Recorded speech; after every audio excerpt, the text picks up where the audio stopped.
So I was minding my own business Friday evening when I got this notification from Uber Eats. In my inbox, it says, an update to reflect higher gas prices. Now, before I go into the gas prices, I want to do some conversion because I understand my lovelies in the US, you guys use gallons, and here in Canada, we use liters. Same thing, you guys use miles and we use kilometers. So the conversion of miles to kilometers, 1 mile is the same as 1.6 kilometers, basically. That's it, that's all. But how does it work for gas? So we go by liters and we go 1 liter at a time. Our average gas price in Canada is almost $2 a liter, and I will round to the higher number just so we can get some straight figures. Now for a gallon, for us to convert to a gallon, it takes 3.78 liters to be 1 gallon. So let's call it 4 liters.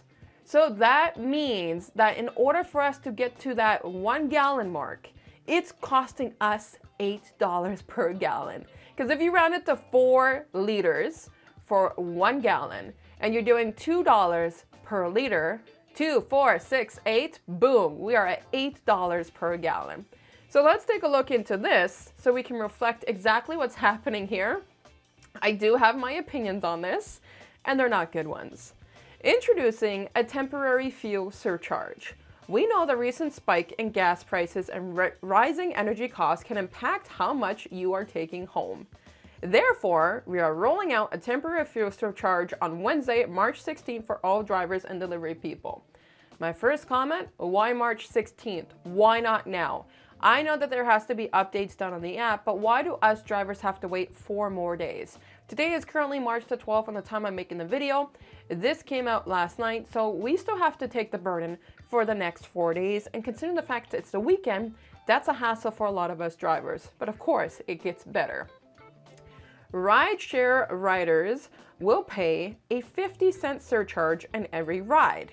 And on Uber Eats, where the trips are shorter, consumer fees will be adjusted to cover the equivalent of a 35-cent surcharge on every delivery. 100% of these surcharges go directly to you.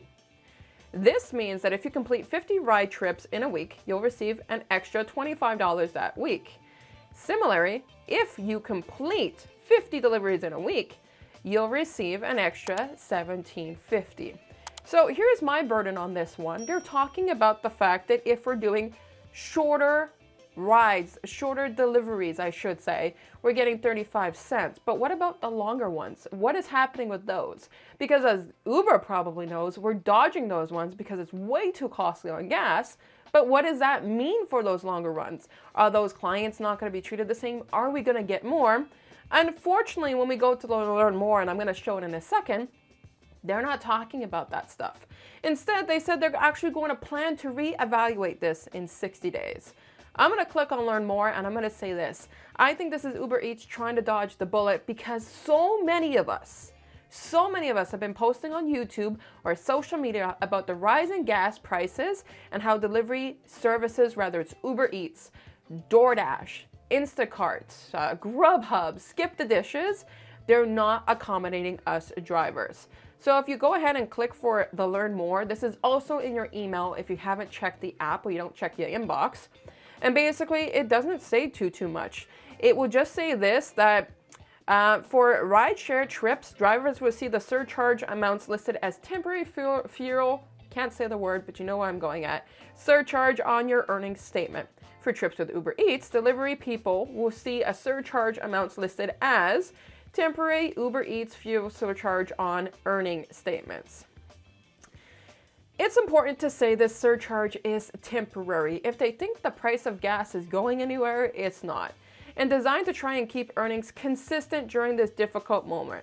Over the coming weeks, we plan to listen to your feedback and we'll continue to review gas prices to determine if we need to make additional changes.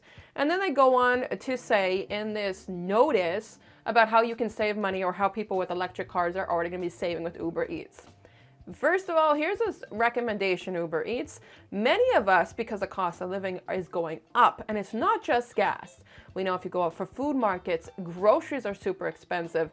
Even things like wood, because of everything that's happened within the last 2 years, has gone up. Why don't you make a mandatory tip, at least of $1, enforcement for our clients? This would cover way more, and I'm talking for Uber Eats because I'm not a rideshare driver. I can't comment upon that. But I know one thing, if you mandatory made a $1 tip, that would cover way more than a 35-cent surcharge. You're not talking about long distance here. You're gonna have a lot more questions added. I don't know. How do you guys feel about this decision by Uber Eats? I honestly feel that they're doing this to cover their tail feather because of everything that's happening, because of these videos that have been coming out more and more. I did my deliveries yesterday, and I have a video coming out about this, and it's about the fact of coping with the rising cost, and it was by one of you lovelies that asked me to do this video. And I'm kind of ashamed about the fact that I'm having to give up time in order to get the kilometers going. It depends on when you can go out, certain hours of the day, you will get less orders. That's my burden, that's my problem. But if I'm not getting these kilometers to dollar ratios, I'm the one suffering. Or if it's miles to dollars ratios, you guys are the ones suffering. I'm not okay with this decision by Uber Eats. I think it should be more. It's not even 50 cents. This company is making so much money, and it's because of us drivers, you drivers, our clients, with our clients tipping less. And Uber Eats, if you're not hearing me, our clients are tipping less. I did 4 deliveries and I got only 3 out of 4 where I got the tip in place. These customers are seeing us face to face, and they're still not tipping us. We can be on time, we can be earlier than expected, and some of them are still not tipping us. If they're ordering from the app, we would like to have the tips, but if the tips aren't enforced, why can't you enforce a $1 surcharge so that we can make more money? I don't know, I'm a little heated about this, and it will make me reevaluate my decision with Uber Eats. So far, DoorDash has not released anything, and since I'm in Canada, I have DoorDash here for this type of offer, and I use Instacart. So it will be interesting to see what they come out with more. They just talk about the Green Future program. They talk about last fall they announced a partnership with Green Lots. They're very much covering ends meet when it comes to the fact of what they're doing to make more of a green environment in comparison to anything else. So there you have it. I was able to vent about this in a video, and I want to know in the comment box what you guys think. Because do I think it's enough from a company that's making so much money off of everything we're doing? No. But I want you guys to comment below what you guys are experiencing. If you are in the US, please also indicate if you have had this notice come in from Uber Eats, if it's the same amount, and so on and so forward. And until next time, guys, I will see you guys in the next video.